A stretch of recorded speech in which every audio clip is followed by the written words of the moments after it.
Are you on the verge of burnout and exhaustion from your career? Maybe you love what you do, but are lacking peer support and professional connections.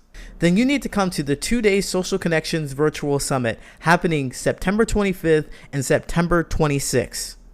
This 2-day social wellness and relationship building summit is unlike any other you've ever seen. When you join the Social Connection Summit, your professional relationships are going to transform. You will be inspired by our dynamic speakers who will be sharing actionable steps to help you set boundaries to prevent burnout, schedule your time effectively, restore your emotional and physical health, and so much more. You will have ample opportunities to connect with your peers, develop new relationships, and even forge friendships with our curated networking sessions. And there's more. For those of you who want extra support and personalized guidance towards reaching your goals, you may book a complimentary one-on-one coaching session with a world-class coach of your choice. Don't miss the Social Connections Virtual Summit September 25th and September 26th. Get your tickets at patternsofpossibility.com/events. Early bird ticket sales end soon, so get yours today. Go to patternsofpossibility.com/events. That's patternsofpossibility.com/events. Hey, what's going on? My name is Coach Lee Hopkins. My pronouns are he, him, his, and you're listening to the Patterns of Possibility podcast. This is a podcast dedicated to helping you replace harmful patterns with new possibilities. In each episode, we'll explore topics that inspire you to be yourself, live your truth, and make lasting connections.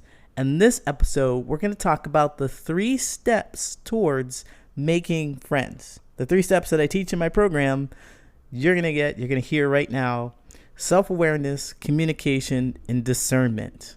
We're going to talk about those 3 elements that are going to guide you to making those meaningful, deep connections that I continuously talk about here on this podcast. Are you ready? Let's go.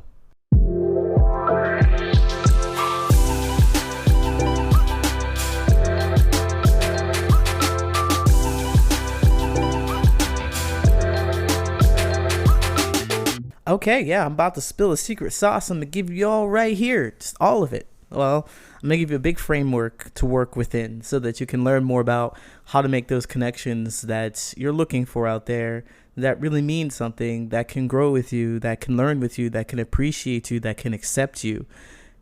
Today, I want to share these 3 things: self-awareness, communication, discernment. Without those 3 things, you're going to wander around the world frustrated that people aren't understanding you, they're not connecting with you, they're not talking to you, and they don't really know you. You're going to be very, very frustrated, as I was for many decades, out there just spinning around, wondering why, what's wrong with me. It seems like everybody else is making friends. I see people on TV. TV is just a reference that I have, of course, because there were shows like Living Single, Martin, their friends, and all these wholesome, loving shows where groups of friends were hanging out with each other. And all of the TV shows, they had the family, and then they had the family who had friends. Everybody in the family had some friends or something like that. And I'm like, I don't have that. What's going on with me? And if you're feeling that way too, then these are the things that I've discovered that have helped me understand more about how to make those connections. I want to share them with you today. So let's talk about them, right? Self-awareness. Self-awareness is the first thing. So these go in order. You have to know these things in order. And self-awareness, you've heard it before. People say that they're self-aware and they know stuff about themselves. And I don't know. I used to think that I was a bit self-aware too, but there's so much more to learn about you. You're like an infinite being who knows what they don't know. There's so many things to know about yourself and how you move in the world, your preferences, your likes, your dislikes, your loves, your hell no's, those things. And in what situations do you feel those feelings arise? So when it comes to self-awareness, you have to understand more about not just your hobbies, not just about those things that are fun and exciting to you, but generally how you feel. In every situation, it's very important to understand how you feel. Where are you? Who you're talking to? What are they saying to you? What are you feeling in every moment? That's self-awareness to me. Understanding that piece is going to help you far more than anything else people have suggested to you. You may have heard someone say, just go out, just go meet people, just put yourself out there, stop, go. Don't do that. Don't do that. Don't go out there. If you don't know what you want, if you don't know what you're looking for, then it's not worth your time and effort to go out there. Everything you need is inside of you. Everything you need is in front of the mirror. Look in front of the mirror. It's in that person that is looking right back at you, right? So self-awareness is understanding more about how you feel in all situations. And to do that, to gain that kind of skill, what I recommend that you do is journal. This journaling is having a conversation with yourself, your past self. And the key to journaling is not just writing down the experience that you had. Writing how you felt about the experience too is very important. But also the key piece that we often miss, it's really important to get it out of our body and have it there, but we also need to go back to it. That's where the conversation with you happens, where you go back and you look at this experience that you had and you recognize how you felt in that experience and check and see, well, is this happening again? Or have I grown? What are my preferences? What are my likes now? If I were back in that day, or we're back in that time and I had an awful experience, what do I need? What do I need? What would I have needed? You might know the answer today, whereas a few years ago, or even a few weeks ago, or a few months ago, you wouldn't have known the answer. And you keep that with you and you become more self-aware of what it is that you're looking for, right? So that is step one. If you don't know where you're going, don't go anywhere. Sit down, do some meditation, try a bunch of things, figure out how you feel about your experience. So when I say try a bunch of things, I mean, this is where you start learning more about your hobbies and things that are fun and interesting to you, because that's a big piece of it. Be aware of you, how you're going to behave. So self-awareness is key. Step one, don't go anywhere. Don't do anything without it. All right. Got it. Number 2 is communication. Now, once you become aware of how you feel, in what situations, what you like, what you dislike, what your hell no's are, you got to be able to communicate that to people. I tell you what, I used to go out into the world believing that people could read my mind, that they know what they did. You know what you did. You know why I'm not talking to you anymore. You know you did it on purpose. Communication. Lack of communication was my whole thing. I didn't know how to express. And a lot of that, not knowing how to express, I can directly attribute to not knowing how I felt. So that self-awareness piece returns again, but not knowing how I felt about anything. I couldn't even convey it. I didn't know what my feelings were, and I didn't know how to express my feelings. And I learned that people aren't mind readers, and you'll probably learn that too if you try to have people read your mind, or you try to drop subtle signals and hints and so forth. You know what? People don't have the same point of view. They don't grow up with the same belief systems as you do. They don't know what a frown means, or no contact or no communication. They don't know what a raised eyebrow means. They don't know what a snicker means. They don't know when you cross your arms what that means to them. It could mean what it means to you. It could mean something completely different to them.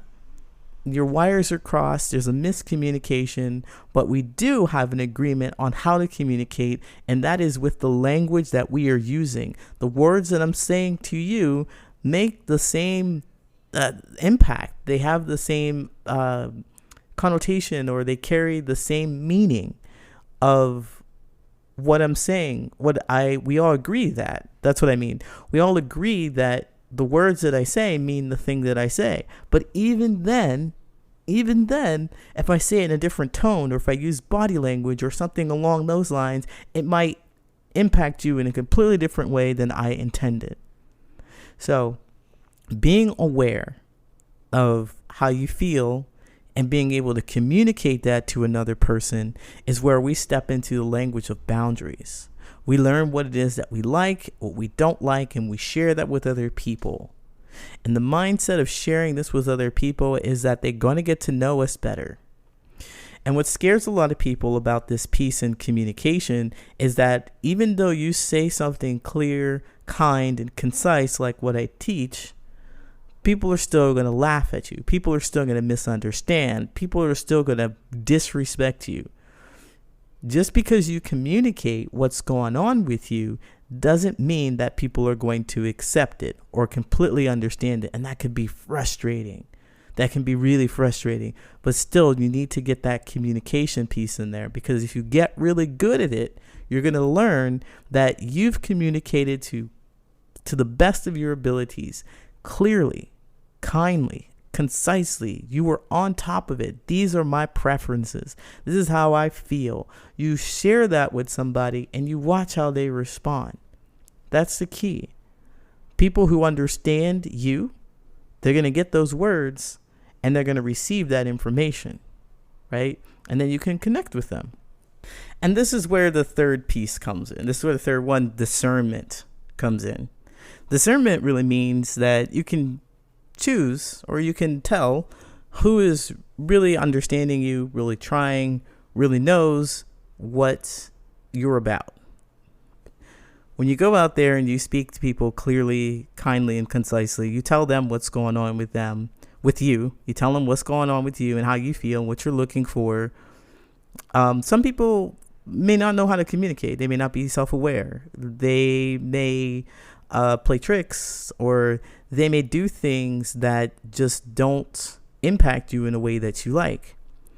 And with discernment, you're able to tell who those people are based on what you share with them, based on how they respond to you. And if you're not aware of what you want and what you're looking for, you'll just be like, I don't know who to trust. I don't know who's out there. I don't know who's going to understand or appreciate me. I can't trust anybody. Well, that's because you haven't honed that skill of discernment, of checking to see whether or not they can meet your standards. And if you're not self-aware, you don't have any standards. You don't know what it is that you're looking for. You'll just look at everything and think that all the people are just alike. All the people aren't alike. It's just the people that you keep running into.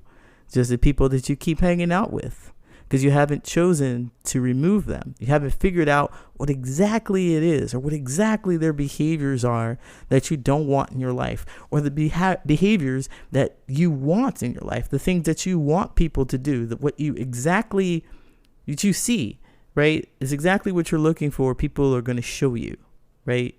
And you need to know what you're looking at. Discernment. Choose whether or not this is the kind of person I want close to me, and this is the kind of person that can stay far, far, far away from me.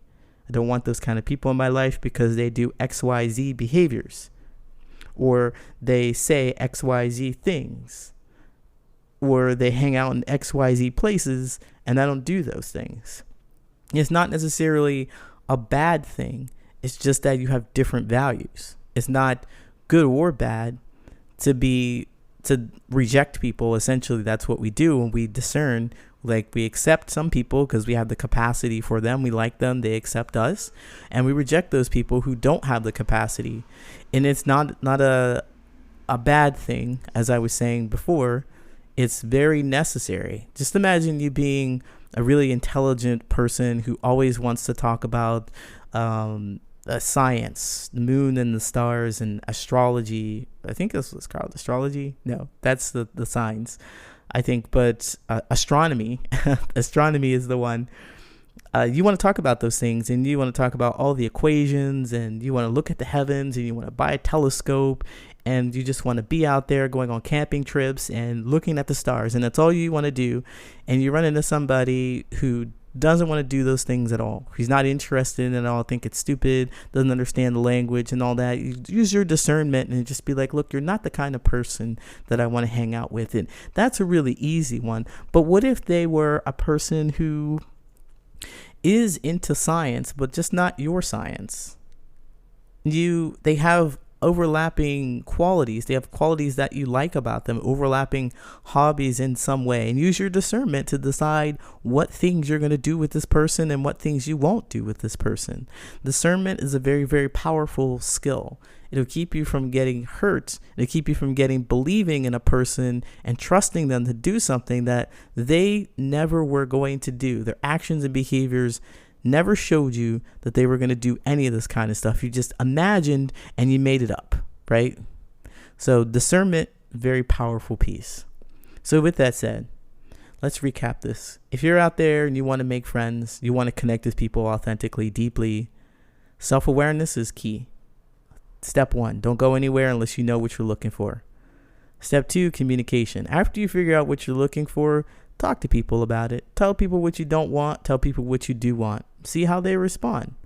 And there's some people that are going to move close to you and you just be like, well, you're not quite the person I want. Use that discernment. You're not quite the person that I want, or you are quite the person that I want. I like what you're doing, and these are the reasons why you mesh with me. We match. I want to encourage you to go out there and do something, all right? You got this. Monday, August 12th at 6:30 p.m. Central Standard Time. Don't miss this. It's Elevate Your Social Circle. It's a free presentation on getting actionable steps to create meaningful relationships. That's right. This is a free live presentation where you will discover the difference between being alone and lonely, because there is a huge difference and one is very healthy for you. Also, you got to learn to identify those disconnecting behaviors in your relationships. So if you're wondering if you're doing something wrong, if you could do something different, or if it's them, you're going to learn that in this presentation. And I promise you'll get practical strategies to break out of the cycle of loneliness. Where you're going around trying to connect with people who just don't vibe with you and you're not sure why. I'm going to give you some actionable, practical steps to break out of that cycle of loneliness. The next presentation is Monday, August 12th at 6:30 p.m. Central Standard Time. Monday, August 12th at 6:30 p.m. Central Standard Time. Register today. Space is limited as this is a complimentary event. First come, first serve. Go to the link in the show notes to register today, or go to patternsofpossibility.com/events for more information. Now it's time for your listener letters. If you have burning questions about your friendships and your platonic relationships with your coworkers and so forth, let me know. Write me at patternsofpossibility@gmail.com and I might just read your letter out loud. My best friend is very controlling. I am a 22-year-old female, and I've known this person, who is also 22 and a female, since my childhood. And we're really good friends. We were really good friends back in school, but then we drifted apart. A couple of years ago, she came back and became the most valued person in my life. She's really nice. She treats me like her family, stands up for me. She's willing to give and do everything and anything for me. But the point is, she's controlling, very controlling and dominating. She decides what is right and what is wrong and how I should do things. And if I don't do things the way she wants me to do, she gets mad. For example, if I don't reply to her immediately, she thinks I'm disrespecting her. Last night, she texted me something and I saw it, but I was very exhausted and drained, so I didn't want to reply at that time. And I thought, I'll talk when I can properly reply, but she got mad. I struggle with depression and I take antidepressants, and she's very well aware of it. She cheered me up when I used to feel low, but when I tell her I can't meet because I'm exhausted mentally and physically, she doesn't take it very nicely. I'm an introvert and I can't meet people very often, but she gets mad if I don't meet with her every week. She makes me realize how she's always there when I needed her. On my birthday, she gave me a watch, and my pet is very hyper, so while playing with him, I got a few scratches on my watch. My friend saw the watch, and she started talking to me very rudely and got furious. She started giving me all kinds of ish, like how much of an irresponsible person I am and how I don't value things. I apologized for this earlier, but, well, she was rude and asked me to throw the watch. I walked away. I handed over the watch and I walked away. Still, I can't decide whether I'm a horrible friend or she's actually toxic. She's a beautiful person when she cares for people, but she's dominating. I always feel anxious when I'm having conversations with her because I don't know when and why she'll get mad. It's draining, but she's also the one who puts in most efforts. I would really value your input. Do you think I'm doing something wrong, or is she actually toxic? Oh, well, this is a really great question. I love this question um, because I love all the questions that I pick. But of course, it really is confusing to be in this dynamic. It's like this person does all the things to show you that they care about you, that they're interested in your well-being, that they support you. You said that she's very nice. She treats you like family. She stands up for you. She understands that you have depression and some other that you take antidepressants, and sometimes you may need a break for your mental and physical exhaustion. And she says, "Hey, I understand that." But on the other hand, she's like, "I want things the way I want them. I want you to do what I want you to do because look at what I do for you." It's tit for tat. That's what I'm thinking on my side. From my point of view, it's tit for tat. She wants you to do what she wants you to do, and it doesn't feel great. And as much as she cares, or she shows that she cares for you, there's something wrong here. There's something a bit disconnecting and confusing about the situation, because if she cared for you, she really, really deeply cared for you. She really, really understood and appreciated you as the person that you are.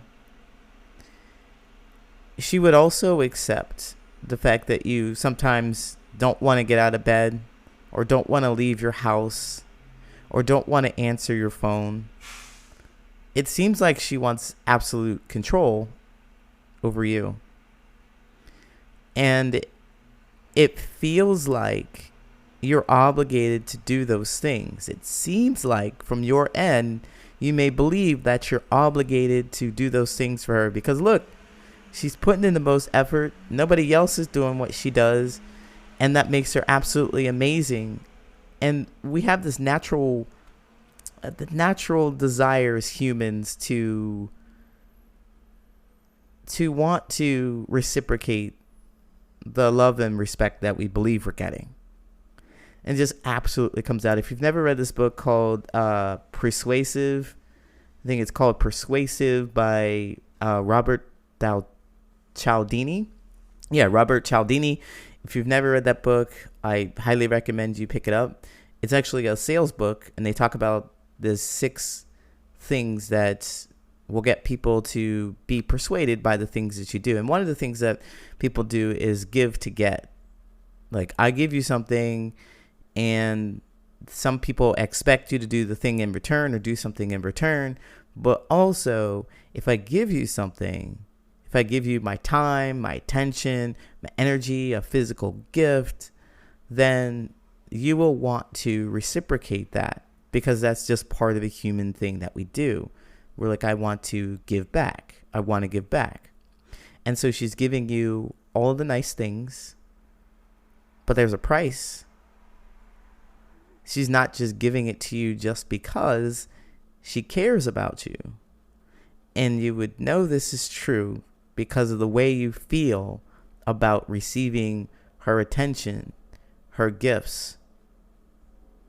You say that you feel anxious about being in her presence because you know that she's going to get mad, but you don't know why or when it's going to happen. That is not my version of love. And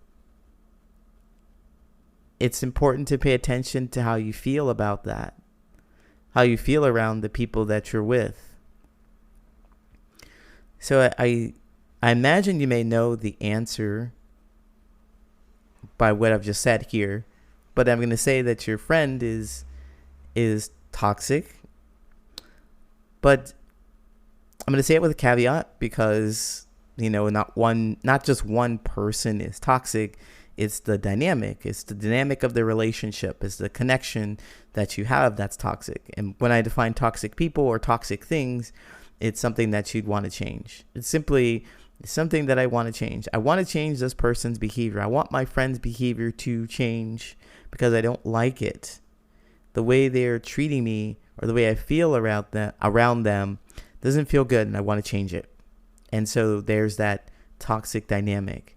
And when it becomes more toxic when you decide that you are going to make an effort to change it without talking about it. Like a conversation with this person, everything that you wrote here is something that you would share with your friend.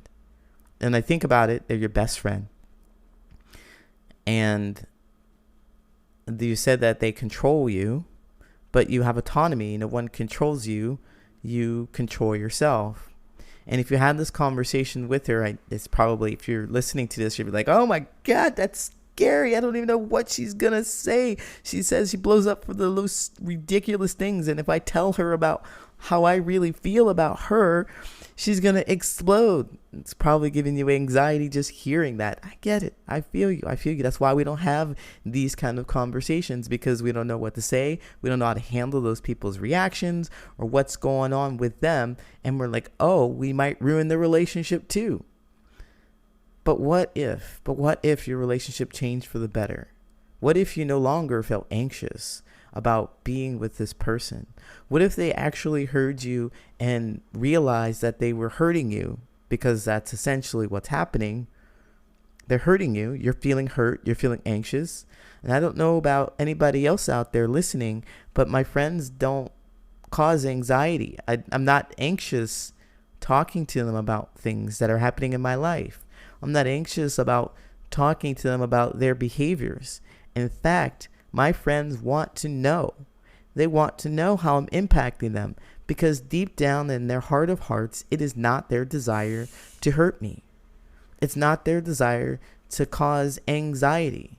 Their desire is to really bring me joy, to do the other things, to be there for me, to respect me, to support me, to understand that I can't get out of bed today and I need something that's not yelling at me, or I would appreciate some grace. They know that. I would say that your friend, dear person who wrote, that they know you too. Your friends would know you too and know what you need from them.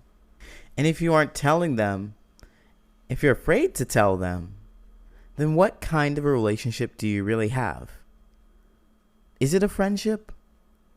Now for the second question, am I doing something wrong?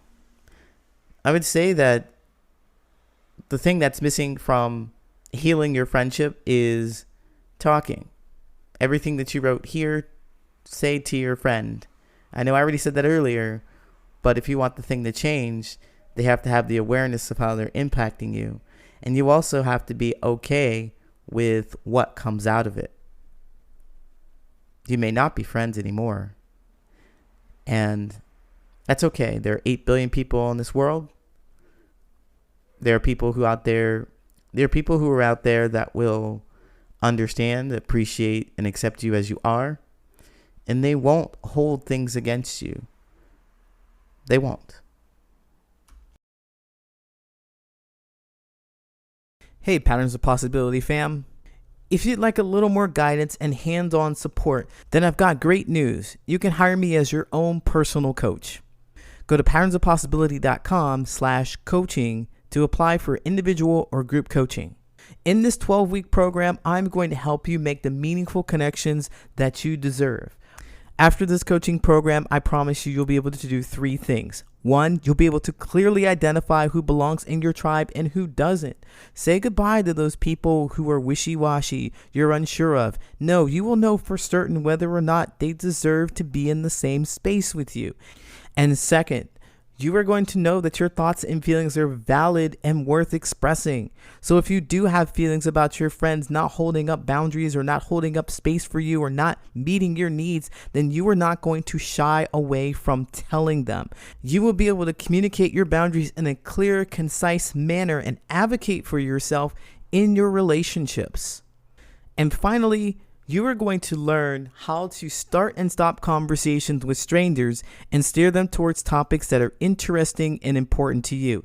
I don't know about you, but I don't have weeks, months, years to discover whether or not me and my new friend have compatible values. If you know what you're looking for, you can discover if you're compatible in just a few conversations. If all this sounds good to you and you're ready to make those meaningful connections, go to patternsofpossibility.com/coaching to find out more information. Again, go to patternsofpossibility.com/coaching to find out more information. I look forward to working with you. Hey, thank you so much for listening. If you like this podcast, share with someone who you think could benefit from this information and follow me on social media. You can find me at Patterns of Possibility on all social media. And I go live on Mondays, Wednesdays, and Saturdays at 9 a.m. Central Standard Time. You can catch me and learn more about these social connections and interact with other people who are looking for the meaningful connections, who share the same kind of stories, and be in community. And don't forget to sign up for my newsletter at patternsofpossibility.com, where you will get actionable steps delivered to your mailbox every week. Thanks again for listening. Until next time, take care.